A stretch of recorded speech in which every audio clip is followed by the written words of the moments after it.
Друзья, всем привет! Рада вас видеть на канале Фактограф. Сегодня мы погрузимся в мир, где наука сталкивается с неизведанным. Мы рассмотрим медицинские загадки, которые до сих пор остаются нерешенными, вызывая вопросы и беспокойство ученых по всему миру. Представьте себе, несмотря на все достижения медицины, существуют случаи, которые ставят в тупик даже самых выдающихся исследователей. Как объяснить феномен савантизма, синдром Лазаря и фантомные боли? Почему некоторые пациенты впадают в коматозное состояние на долгие года? Почему до сих пор нет лекарств от болезни Альцгеймера и бокового амиотрофического склероза? Эти вопросы не дают покоя многим ученым. В этом видео мы расскажем о болезнях и синдромах, которые бросают вызов всему, что мы знаем о человеческом теле. Оставайтесь с нами и откройте для себя те аспекты медицины, о которых вы никогда не слышали. Но перед этим не забудьте подписаться на наш канал и нажать на колокольчик, чтобы не пропустить новые видео.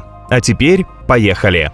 Болезнь Альцгеймера. Болезнь Альцгеймера – прогрессирующее нейрогенеративное заболевание, которое является одной из наиболее частых причин деменции, медленно прогрессирующего интеллектуального расстройства. При Альцгеймере в нейронах головного мозга накапливается патологический белок, который вызывает необратимые нарушения функций мозга. Название болезни происходит от немецкого врача Алоиса Альцгеймера, который в 1906 году первым описал изменения в мозге пациента с симптомами деменции. С тех пор болезнь Альцгеймера стала предметом интенсивных научных исследований, но ее полная природа до сих пор остается загадкой. Как же распознать Альцгеймер? Сначала у пациента начинаются проблемы с памятью, внимательностью и нарушается ориентация в пространстве. Затем появляются трудности с выполнением привычных задач. Появляются изменения в речевых навыках, происходит изменение личности. Например, ранее спокойный человек становится агрессивным. В тяжелом случае пациент с Альцгеймером перестает узнавать членов семьи, а также утрачивает элементарные навыки самообслуживания. Стоит отметить, что симптомы развиваются постепенно и их интенсивность увеличивается по мере прогрессирования заболевания.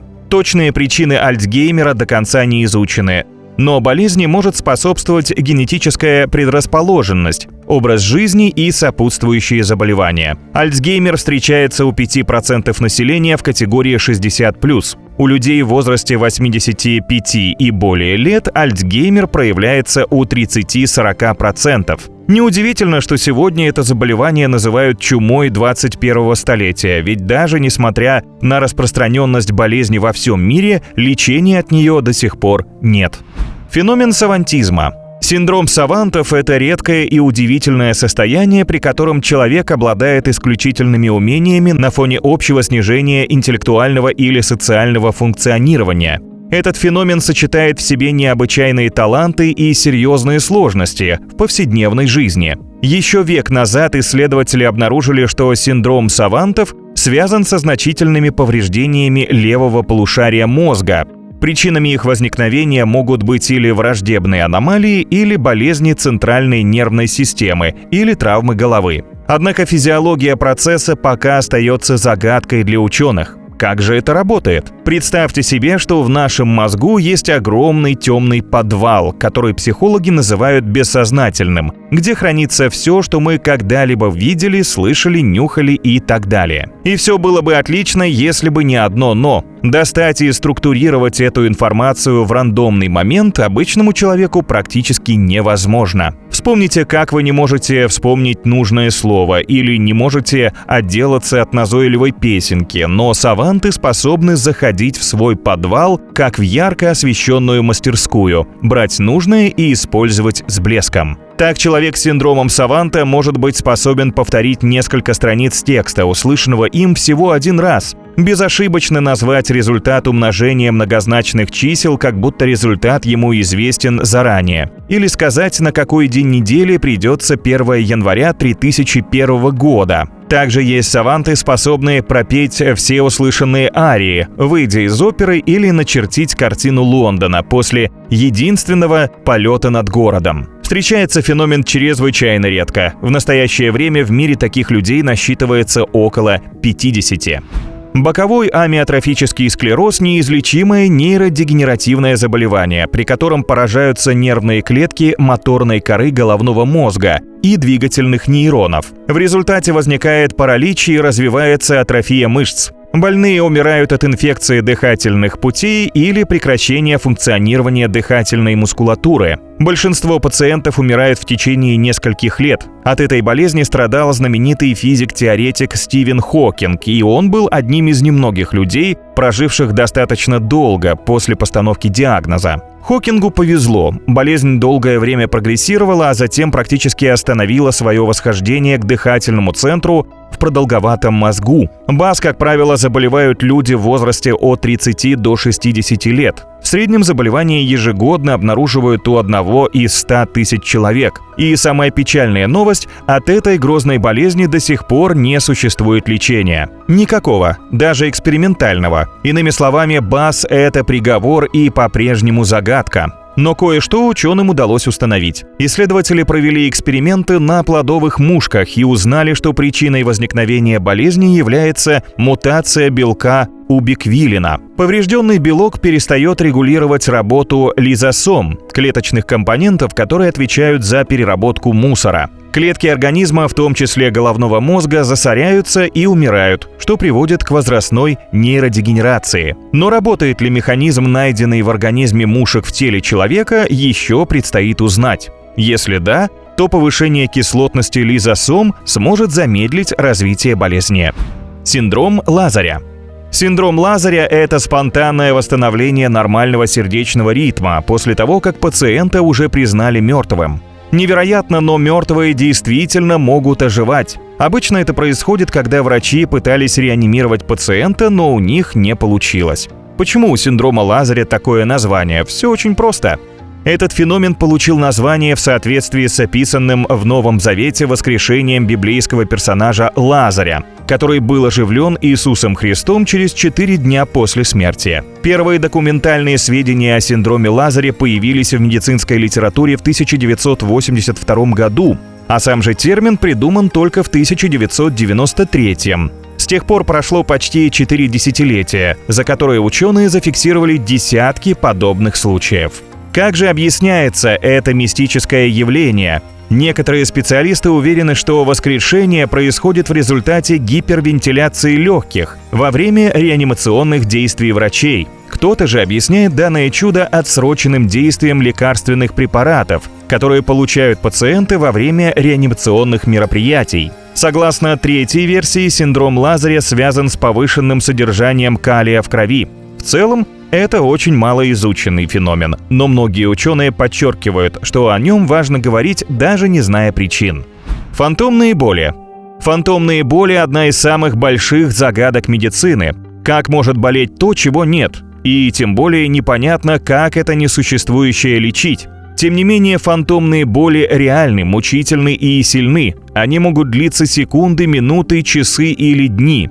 И обычные обезболивающие здесь оказываются бессильны. Фантомные боли – это очень сложный феномен. Он возникает, когда человек расстается с какой-то частью своего тела. Несмотря на физическое отсутствие, мозг продолжает получать сигналы. Люди, потерявшие конечность, часто продолжают ощущать ее присутствие. Кто-то чувствует покалывание или жжение, кто-то описывает это как удар током или даже как будто кулак сжимается и не может разжаться. По данным неврологов, до 85% ампутантов сталкиваются с подобными ощущениями. Почему же они возникают? Фантомная боль – это последствие того, что мозг теряет связь с частью тела, с которой он жил и привык ее ощущать, в том числе и тактильно. И после того, как мозг вдруг с ней расстается, он начинает ее искать и пытается как-то наладить связь с потерянной ногой или рукой. Иногда это продуцирует импульсы, которые мозг воспринимает как боль. На самом же деле никаких сигналов нет. Как перехитрить мозг? Пока загадка. Все существующие способы лечения этого фантома малоэффективны. Синдром Алисы в стране чудес. Когда в 1865 году страшноватая сказка Льюиса Кэрролла вышла в печать, многие подумали, что автор принимал наркотические вещества. которые и вызывали такие необычные галлюцинации. Героиня то растет, то уменьшается, то складывается под немыслимыми углами. Только в 1955 году был впервые описан неврологический синдром, названный синдромом Алисы в стране чудес, которым, как предполагают исследователи, страдал английский писатель. Синдром Алисы в стране чудес, или как его еще называют, болезнь микро- или микропсии, странный и редкий синдром, который характеризуется нарушением восприятия человеком реальности. Люди, страдающие синдромом Алисы, видят окружающие предметы и части своего тела совсем не такими, какие они есть на самом деле. Они теряют способность воспринимать их истинные размеры. Кроме того, возможно нарушение временной и пространственной ориентации, проявляющиеся в увеличении или уменьшении зрительных образов. Представьте себе, что прямо у вас на глазах какая-то часть тела вдруг вытягивается и меняет пропорции. И, что удивительно, происходит это внезапно. Как правило, синдром свойственен детям в возрасте от 3 до 13 лет. Чем взрослее становится ребенок, тем реже приступы. А к 25-30 годам симптомы исчезают совсем. Несмотря на то, что официально это расстройство было описано врачами в середине 20 века, а некоторые симптомы были зафиксированы еще раньше, точные причины синдрома Алисы в стране чудес до сих пор остаются окутанными тайной. Есть только предположение, что это может быть связано с мигренью, эпилепсией, энцефалитом, органической патологией головного мозга, опухолями головного мозга или использованием психоактивных веществ. Клеточная память при трансплантации. А в наши дни пересадка органов является обычным явлением. Однако в области трансплантации начинают появляться неоднозначные мнения насчет клеточной памяти. Люди, которым были пересажены органы, все чаще сообщают о странных изменениях в своих эмоциях, вкусах и воспоминаниях. Чаще всего это явление встречается у пациентов, получивших сердце. Но те, кому пересадили почки, легкие или даже лица, также заметили изменения в своих предпочтениях в еде, выборе музыки и других сферах жизни. Новые увлечения реципиентов повторяют хобби и предпочтения их доноров. Выходит, вместе с органами реципиенты получают также и воспоминания своих доноров. Возьмем один случай, когда 9-летний мальчик получил сердце от 3-летней девочки, утонувшей в бассейне. Хотя мальчик не знал, как умер его донор, его мать сообщила, что он стал смертельно бояться воды. В другом случае профессор колледжа, получивший сердце от погибшего полицейского, которому выстрелили в лицо, начал видеть вспышки света прямо перед глазами. В третьем случае женщина получила сердце 22-летнего мужчины, погибшего в аварии на мотоцикле, и вскоре заметила, что ее походка, движения стали более мужиковатые. Также появилась тяга к пиву. Совпадение? Вряд ли. Все это как-то даже звучит жутко. Это явление все еще представляет для ученых большую загадку, но существует предположение, что все живые клетки человека обладают памятью. После пересадки любой части тела они переносят данные из одного организма в другой. Но из-за чего это происходит, внутри чего хранится вся эта информация, ученым неизвестно. Загадки сна.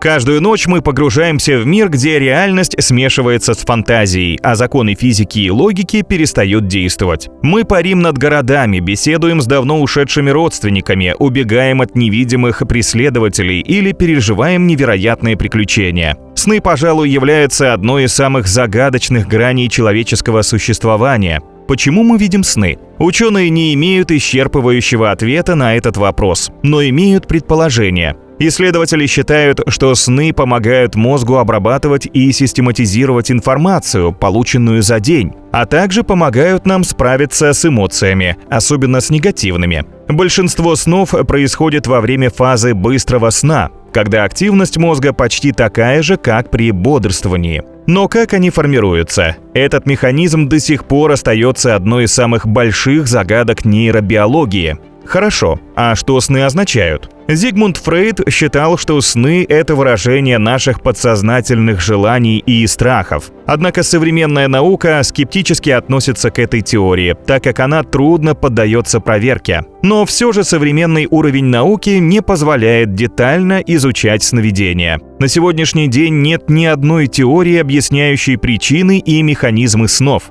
Остается и множество нерешенных вопросов, например, о природе так называемых вещих снов. Где граница между мозгом и сознанием? Ученые не могут ответить на этот вопрос. Они не знают, где рождаются мысли и желания, которые делают человека тем, кем он есть. В древние времена над этой загадкой бились философы, сегодня этой проблемой занимаются нейробиологи. С помощью специального оборудования ученые наблюдали за тем, как во время мышления в головном мозге загораются те или иные зоны. Физиологически сознание разбросано по всему головному мозгу, и каждая зона отвечает за свой набор функций. Науке известно, что ход мысли можно изменить хирургическим вмешательством или химическими препаратами. Однако остается загадкой сам процесс мышления и то, когда мигающий нейрон становится неосязаемой мыслью. Каждый из нас сознанием обладает, ощущает его как нечто неотделимое от своей личности. Мы знаем, что сознание можно лишиться, что бывают измененные состояния сознания. И тем не менее, почти никто не может сказать в точности, что это такое, каким образом возникло и как устроено. В какой мере сознанием обладают более просто устроенные живые организмы? Несмотря на прогресс в нашем понимании мозга, объяснение того, как возникает сознание, остается открытым вопросом в науке и философии. Кома – состояние между жизнью и смертью, во время которого больной полностью теряет возможность контактировать с окружающим его миром. До сих пор такое состояние остается до конца неизученным и привлекает внимание не только исследователей, но и простых людей. А загадки нахождения между жизнью и смертью служат основой многих произведений массовой культуры, художественных фильмов и книг. Самым долгим случаем нахождения в коматозном состоянии считается случай, произошедший с Эдуардой О'Бара, которая пробыла в коме целых 42 года. К сожалению, выбраться из состояния женщине так и не удалось. Другим аналогичным случаем стало происшествие с Терри Уоллесом, который провел в коме около 19 лет. Чудом выжив после автомобильной аварии, мужчина впал в коматозное состояние, которое, к счастью, удачно завершилось. Терри вышел из комы и полностью восстановился в самые кратчайшие сроки. Ученые утверждают, что такое состояние, когда жизнь еще продолжается, но в сознании человек не приходит, становится своеобразным защитным механизмом, который срабатывает в критической ситуации. Кома дает пострадавшему шанс пережить те состояния, с которыми он бы в иной ситуации не справился. Однако вопрос о том, что переживает человек во время комы, остается открытым. Получить на него определенный ответ исследователям пока так и не удалось.